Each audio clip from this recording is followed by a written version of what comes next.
guys! Welcome to my channel. I'm Rosie of Rosepinery. I am a plantita from Quezon City, Philippines. I would like to welcome you guys to the third episode of Meet My Plant Wednesdays. So today I want you guys to meet my Spathiphyllum Sensation plant.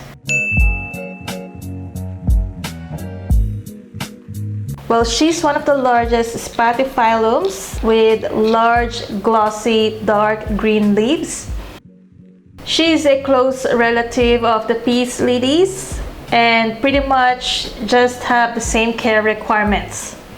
Plus, they are aesthetically perfect for your tropical garden. Spathiphyllums are known to be one of NASA's best air purifying houseplants, and I'd say she's really one of the most popular sa Pilipinas. You'd often see her posted online on sale because she's attractive to be indoors, and with her size that can grow more than 3 feet, she's inexpensive. I would still consider her inexpensive because compared to other houseplants like the snake plants, which have been really popular nowadays, they now range between 400 to 500 this tall. But for this one, her price range, yung mga mas malit lang ng konti sa kanya, nasa 250 to 300 pesos only. Well, this plant has been with me for almost a year now, so I'll share with you my care tips on how to keep her happy. I keep her in a bright area in that corner of our shaded roof deck. She gets about an hour of sun during the morning between 7 to 8 a.m. With our climate here, you do not want to put her in direct sunlight from 10 a.m. onwards. I've done that to her. Nasunog yung leaves niya, which I eventually had to remove. So I would advise you not to put her in direct sunlight with the kind of heat we have in our country. Now you'll see articles online saying they can tolerate low light. Well, yes, they can, but they would thrive more in bright, indirect sunlight. Well, if you decide to keep her indoors with a low light, you still need to bring them outside at least once a week, because technically they really need a lot of light in order to do photosynthesis. Well, I have friends who keep their sensation plants indoors, but they still try to bring their plants outside every weekend just to make sure they still get a lot of light. And alam niyo naman sa weather natin dito sa Pilipinas, there will be times when it will be cloudy and no sun at all for a few days. Just make sure you bring your plant outside because they'll benefit a lot from the humid and indirect light during those times. Allow the top of the soil to dry out about an inch between waterings. Well, her leaves will droop when she's thirsty. Now, since I keep her in a very warm environment up in our shaded roof deck, she dries out fast. So I water her 2 to 3 times a week. Well, she can tolerate once a week watering, but I've noticed that her leaves look more greener and less brown tips whenever I water her more often. I also mist her leaves a lot, and she loves it. Avoid watering her cup or yung pinaka-stem niya because it will store water and it may tend to invite the pest and also cause rotting of the leaves. So yeah, she seems to like it whenever I water her more often. And of course, if you have a different condition at your home, like you live somewhere colder, less watering will be required. Well, since she's a heavy drinker, she needs to retain moisture.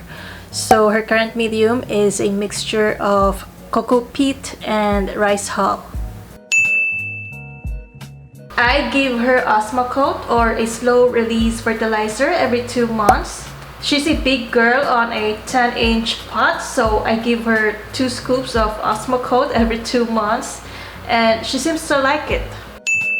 I've read that spathiphyllums are mildly toxic to humans and animals when ingested. In terms of propagation, well, apparently she has not grown any new shoots, but just like how you propagate peace lilies, if they have multiple shoots or rhizomes, you could just simply divide the plant, then repot it. Well, my plant is just one big single rhizome, so I won't be able to propagate her. So a bit of story about this sensation plant. Well, she's one of my first ever houseplants. I got her from Cartimar last year, and honestly, I had zero idea about growing them indoors, as in I didn't know anything much about indoor plants last time. And the moment I saw her, as in, ding! Spark of joy talaga. What more, ang dami ko na nakita sa IG post about this plant. So, nung nakita ko talaga siya, sabi ko, ate, sensation plant yan, di ba? Sabi niya, oo. Okay, sige, kukuha ko. As in, no idea. Ang sinabi lang sa akin ni ate that time is once a week watering and indoor plant. That's all. No specifics like low, medium, or bright light. As in, wala. So as a newbie, when I brought her home, I kept her here on this spot actually. Medyo usod lang natin doon ng konti sa may wall. And she's like 6 to 8 feet away from that south-facing window behind that camera. As in, zero natural light yung nakukuha niya. Except from our normal light bulb here, which we only turn on during nighttime. Sabi kasi ni ate sa indoor eh, so nilagay ko siya dito sa loob ng bahay namin. So, since sabi ni ate once a week watering, what I only give her is about 1 to 2 glasses of water. Di ba parang tao na? Takot kasi ako mag-root rot, and it might get messy here if I give her too much water. So that was my thinking as a newbie before. And for 2 weeks straight, she was just here, getting about once a week watering with 2 glasses of water or so. And so, ang nangyari sa kanya, she got these brown tips on her leaves. As in, this is one of the oldest leaves she has. Nung binili ko siya the first time, ito pa rin yung original leaf niya. And lumiit na yung leaf niya kasi ginupit ko na yung brown tips because of my lack of research about on how to take care of her properly. Plus, naging droopy yung leaves niya. As in, ding! As in, eto, look at her. Hindi na siya nag-straighten up.